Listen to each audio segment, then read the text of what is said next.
When Adimu forbade his wife Nala from weaving, he never imagined the ancestral loom itself would punish his arrogance. What happened next would change their marriage forever. Many seasons ago in a vibrant West African village, there lived a woman named Nala whose skilled fingers could make cotton sing. Her colorful woven tapestries adorned the chief's palace, and her sturdy baskets carried goods to distant markets. While her husband Adimu farmed yams, Nala's weaving business provided 3/4 of their income, a fact known but unspoken in their household.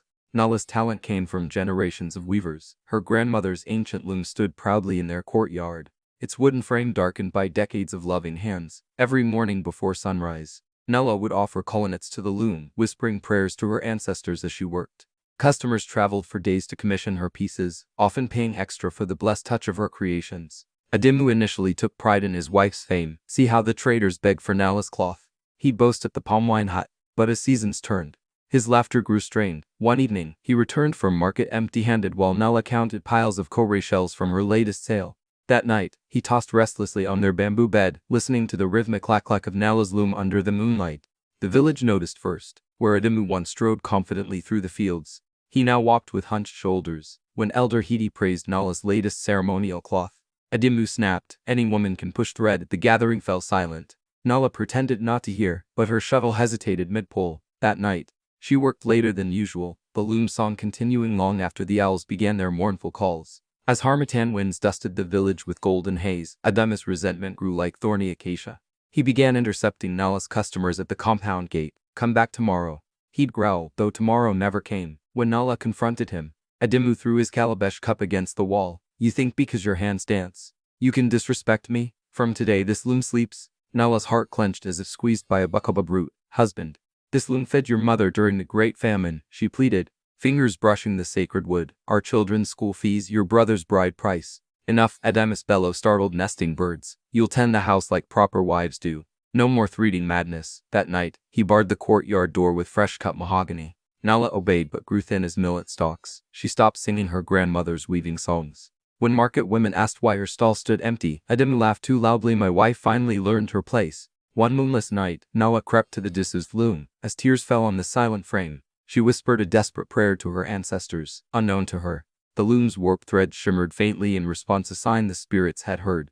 3 nights after Nala's secret prayer, a dream visitor came. An ancient woman with hair like carded cotton appeared at the foot of her sleeping mat. "Daughter," the roan's voice rasped like weaving sticks, "why do you let pride strangle prosperity?" Nala poured out her sorrow, Adimu's jealousy, the silent loom, her starving artistry. The spirit woman's eyes glowed like dying embers. "This man props his dignity on your bent back. Shall I rearrange his standing?" Trembling, Nala nodded. The elder snapped bone-dry fingers. "When the cock crows thrice, his fields will know truth." At dawn, Adimu marched to his yam mounds as usual, but where plump tubers should wait, only withered vines remained. Every field 11 moons' labor lay barren as burnt porridge. Women fetching water pointed at the one proud farmer now staggering between dead crops. Adimu ran to the village diviner, throwing cowries at the old man's feet. "Who has cursed me?" The diviner's bones clattered. "You cursed yourself. The ancestral loom's spirit walks against you." That evening, Nala found Adimu kneeling before her grandmother's loom, his forehead pressed to its dusty base. She said nothing, but her heart beat like the shuttle's long-lost song. Adimu's disgrace deepened with each passing moon. His borrowed seeds failed to sprout. Goats he acquired mysteriously sickened. Even his favorite rooster stopped crowing. Meanwhile, the village buzzed about Nala's unused loom, collecting dust while traders begged for her work. One market day, Adimu snapped. He dragged the ancestral loom into the compound's center and raised his machete. "If this wood feeds my shame, let it feed tonight's fire." Nala's scream froze his arm mid-swing. The loom's warped thread suddenly glowed blood red. A voice like grinding stones boomed from the wood. "Strike, and strike your future dead." Adimu dropped the blade, trembling. That night, fever gripped him. He thrashed wildly, shouting about choking on yarn. The village healer shook her gourd rattle over him. "The loom's spirit punishes your envy. Only humility can mend this." Weak as a newborn kid, Adimu crawled to Nala at dawn. "Forgive my foolish pride," he roped, pressing his face to her calloused feet. "Weave again and let prosperity return." Nala helped him rise. "The loom decides," she whispered. Together, they approached the silent frame. When Nala touched the shuttle, the wood remained cold. The spirits were still watching. For 7 days, Nala and Adimu tended the loom like a sick child. They anointed it with shea butter, sang her grandmother's weaving hymns, and offered daily libations. On the 8th morning, sunlight struck the warped threads just so they hummed like plucked harp strings. With Adimu's hesitant help, Nala threaded fresh cotton. As her shuttle flew, colors emerged unseen before, gold like morning sunshine, green like new leaves. blew like deep wisdom. Villagers gathered, awestruck by cloth that seemed to breathe. The chief paid 6 goats for the first tapestry. "This belongs in the royal hall," he declared. Adimu, now Nala's proudest promoter, built her a proper workshop.